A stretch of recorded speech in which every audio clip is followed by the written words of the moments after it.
Good morning.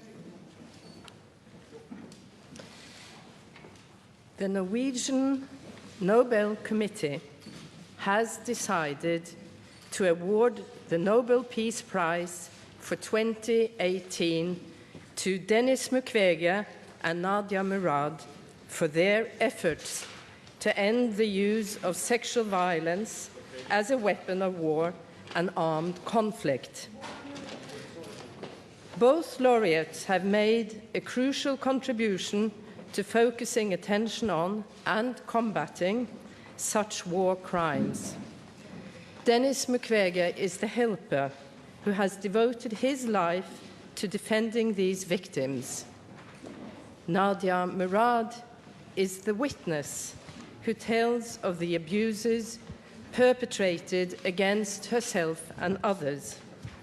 Each of them, in their own ways, has helped to give greater visibility to wartime sexual violence so that the perpetrators can be held accountable for their actions. The physician Denis Mukwege has spent large parts of his adult life helping victims of sexual violence in the Democratic Republic of Congo. Since the Panzi Hospital was established in Bukavu in 2008, Dr. Mukwege and his staff have treated thousands of patients who have fallen victims to such assaults. Most of the abuses have been committed in the context of a long-lasting civil war that has cost the lives of more than 6 million Congolese. Denis Mukwege is the foremost, most unifying symbol, both nationally and internationally, of the struggle to end sexual violence in war and armed conflicts. His basic principle is that justice is everyone's business. Men and women, officers and soldiers, local, national, and international authorities alike all have a shared responsibility for reporting and combating this type of war crime. The importance of Denis Mukwege's enduring, dedicated, and selfless efforts in this field cannot be overrated. He has repeatedly condemned impunity for mass rape and criticized the Congolese government and other countries for not doing enough to stop the use of sexual violence against women as a strategy and a weapon of war. Nadia Murad is herself a victim of war crimes. She refused to accept the social codes that required women to remain silent and ashamed of the abuses to which they have been subjected. She has shown uncommon courage in recounting her own suffering and speaking up on behalf of other victims. Nadia Murad is a member of the Yazidi minority in northern Iraq, where she lived with her family in the remote village of Kocho. In August 2014, the Islamic State, ISIS, launched a brutal, systematic attack on the villages of the Sinjar region, aimed at exterminating the Yazidi population. In Nadia Murad's village, several hundred people were massacred. The younger women, including underage children, were abducted and held as sex slaves. While a captive of the ISIS, Nadia Murad was repeatedly subjected to rape and other abuses. Her assaulters threatened to execute her if she did not convert to their hateful, inhuman version of Islam. Nadia Murad is just one of an estimated 3,000 Yazidi girls and women who were victims of rape and other abuses by the ISIS army. The abuses were systematic and part of a military strategy. Thus, they served as a weapon in the fight against Yazidis and other religious minorities. After a 3-month nightmare, Nadia Murad managed to flee. Following her escape, she chose to speak openly about what she had endured. And in 2016, at the age of just 23, she was named the UN's first Goodwill Ambassador for the dignity of survivors of human trafficking. This year marks a decade since the UN Security Council adopted Resolution 1820, which determined that the use of sexual violence as a weapon of war and armed conflict constitutes both a war crime and a threat to international peace and security. This is also set out in the Rome Statute of 1998, which governs the work of the International Criminal Court. The statute establishes that sexual violence in war and armed conflict is a grave violation of international law. A more peaceful world can only be achieved if women and their fundamental rights and security are recognized and protected in war. This year's Nobel Prize, Peace Prize, is firmly embedded in the criteria spelled out in Alfred Nobel's will. Denis Mukwege and Nadia Murad have both put their personal security at risk by courageously combating war crimes and seeking justice for victims. They have thereby promoted the fraternity of nations through the application of principles of international law. Thank you very much. Madam Leader of the Committee, what is the most important message you want to send out to the world by this year's Nobel Peace Prize? We want to send out a message of awareness that women, who constitute half of the population in most communities, actually are used as a weapon of war, and that they need protection, and that the perpetrators have to be prosecuted and held responsible for their actions.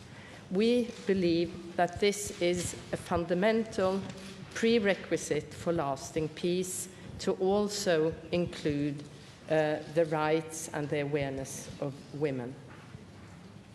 Madam Chair, congratulations. Thank you. You're supposed to give the prize to the ones who have contributed the most to peace in the last year. Why this prize this year?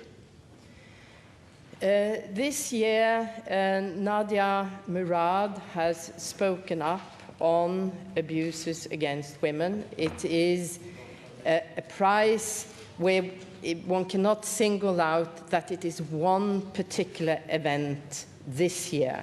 It has been a continuous development in efforts from the United Nations, efforts by brave individuals, and as we stand here in the year of 2018, we see that Dr. Denis Mukwege and Nadia Murad carry this message in the most efficient way in the previous year. Has the committee in any way indirectly been inspired also by the Me Too movement and sexual assault on women in general? Well, I believe there is that Me Too and war crimes is not quite the same thing. But they do, however, have that in common, that it is important for to see the suffering of women, to see the abuses, and to achieve that, it is also important that women leave the concept of shame and speak up. Have you been in contact with any of the winners, and what were their reactions? We have tried to contact the winners, and we haven't managed to get through on the phone. If they are watching this, my heartfelt congratulations. Yes, my name is Bibiana Piena. I represent the Norwegian news agency. Denis Mukwege has been on the Nobel shortlist for about 10 years. What is the reason he made it this time? And in choosing between 331 candidates, almost record high number, what were the main challenges in finding a unified decision? Well, first of all, I cannot comment on who has been on the committee's shortlist. We are instructed by the will of Alfred Nobel not to speak about our deliberations. We only communicate to you who has actually been found worthy of receiving the prize each year. And then I can really just reply your question by stating again that taking this subject into consideration, highlighting the importance of the subject, we found that these two individuals, in a most significant way, have actually been vocal on this subject. That is, of course, not to say that there are other individuals, other efforts, who also address this subject. And they also need, they deserve thanks and recognition. But with this prize, we recognize the two individuals that we believe have been in front of this cause. Yes, Madam Chair. My name is Anne Lindholm. I work for Radio Norway, or Radio Norge. Sexual violence has been debated a lot over the past year. How important has that been in your decision? Well, sexual violence has been debated a lot in the past year in the context of, what shall we say, civil society and how men and women interact in our society, and particularly in the workplace, because this is, I understand, more or less a Me Too question. But as I have highlighted in the reasons I already have given, already in the Rome Statutes of 1998, both genocide and crimes against humanity is defined, can take place by using women and sexual abuse, or for that matter, sexual abuse against men as an instrument. So this is not a new concept in international thinking, however, not so very old. The UN has followed up by several resolutions on this area, and one can say it has been a development to abuse against women, sexual abuse against women at wartime is a well-known phenomenon. It's not a phenomenon of our time, but it has been a development to make it an issue of politics and the business of the international community to recognize it and take responsibility for the issue. Nadia Murad is a member of the Yazidi ethnic group, and it seems like wars that are ethnic are especially violent in a way. Was there ever any plans of or discussions of having a third winner this year from the Rohingyas? Again, I have to underline, we cannot tell you about our deliberations. This is the conclusion we came to. But the point that you raise, that we, what we raise here is, we say women are particularly vulnerable to sexual abuse in war. But also belonging to a minority, you are particularly vulnerable in war. So there may be many factors, but what we are addressing by this year's prize is the situation of women in wartime and other armed conflicts. Any further questions?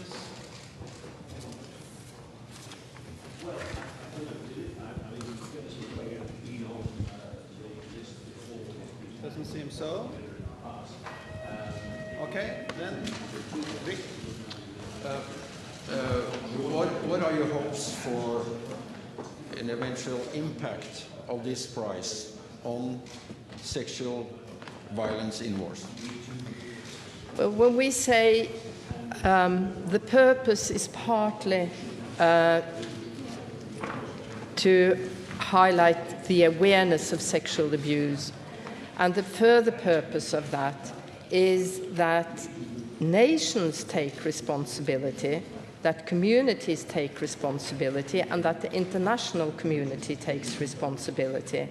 And what is very important is not that we just say this is criminal behavior, but that we actually act and prosecute the perpetrators, and that incidents are reported. Of course, the final goal is to end the crime and also to end the impunity.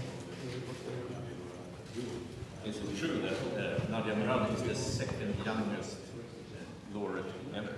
I believe so. Malala Yousafzai is so far the youngest. Thank you very much. Thank you.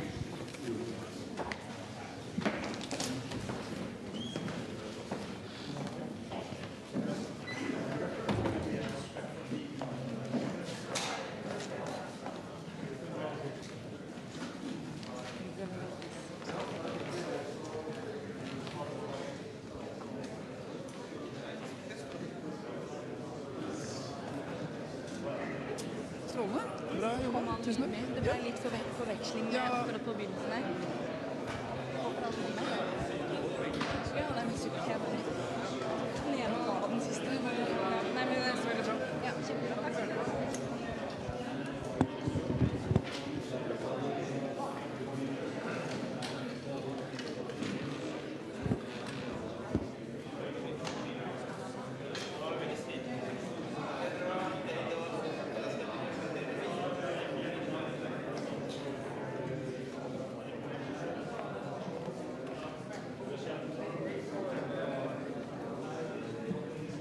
Er det noen som hører meg?